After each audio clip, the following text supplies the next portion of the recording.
Imagine waking up in the most powerful city on earth in the year 117 AD.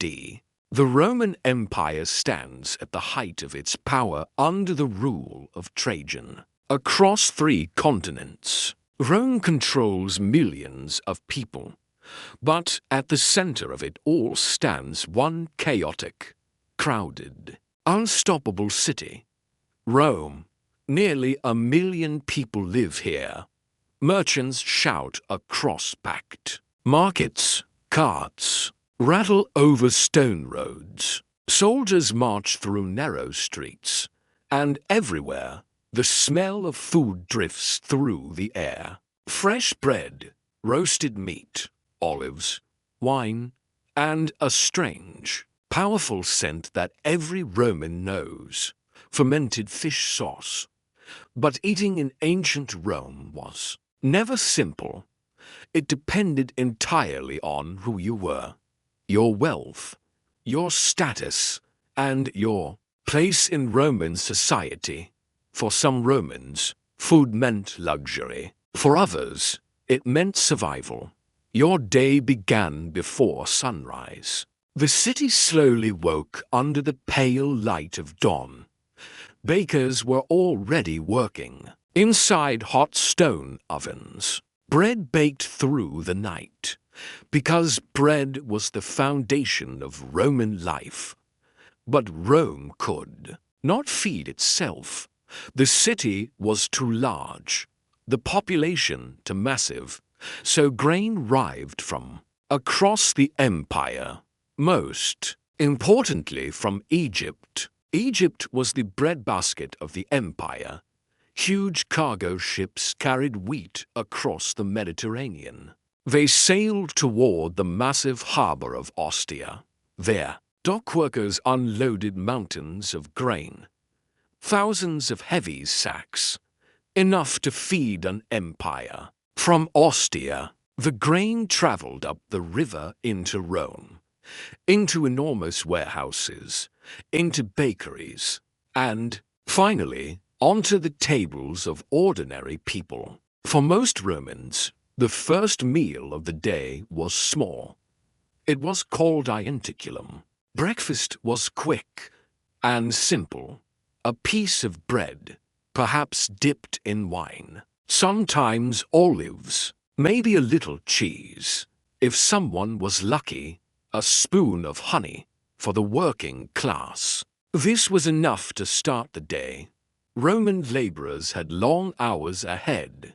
They built roads. They carried cargo. They worked construction across the empire. And they needed fuel. But kitchens in Rome were rare. Most apartment buildings had no cooking space, so people bought food outside. The streets were full of small food stalls. Busy Romans ate on the move. They stopped at counters called thermopolia. These were ancient fast food shops.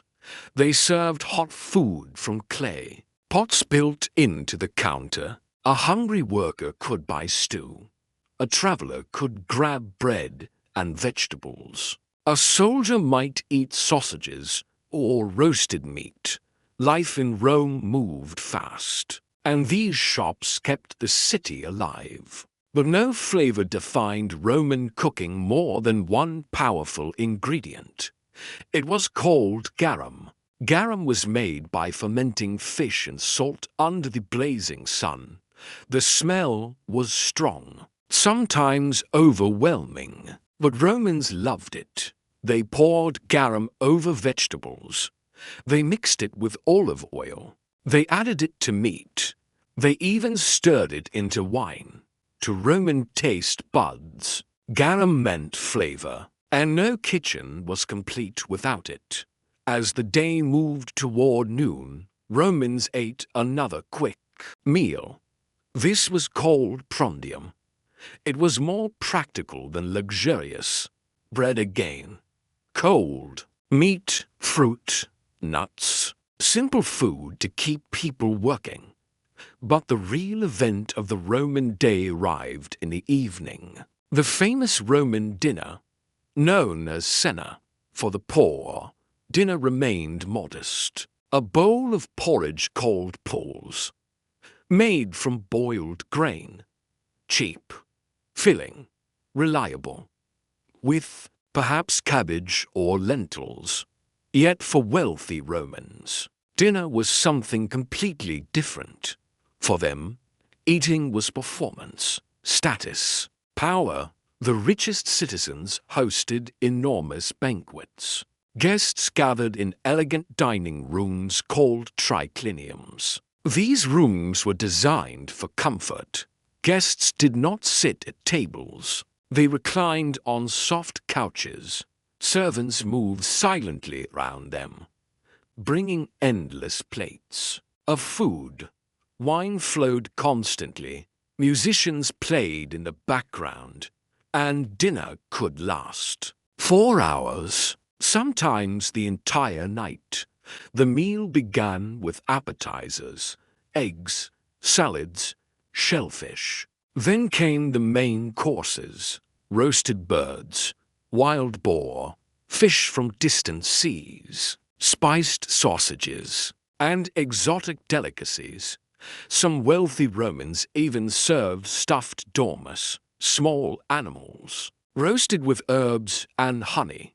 To modern eyes, it might seem strange, but to Romans, it was a sign of refinement. The more unusual the dish, the greater the impression. Because Roman banquets were about reputation, a host wanted guests to leave amazed, talking about the feast for days. Food became a display of wealth, a demonstration of influence, a signal of power. And the Roman Empire made such luxury possible because the empire connected the entire ancient world. Spices arrived from the east. Olive oil flowed from Spain. Wine came from Gaul. Grain poured in from North Africa. The Roman dinner table became a map of the empire. But behind every feast were countless workers, farmers in distant provinces, sailors crossing dangerous seas, dock workers unloading ships, and slaves doing the hardest labor. They made Rome's food system possible.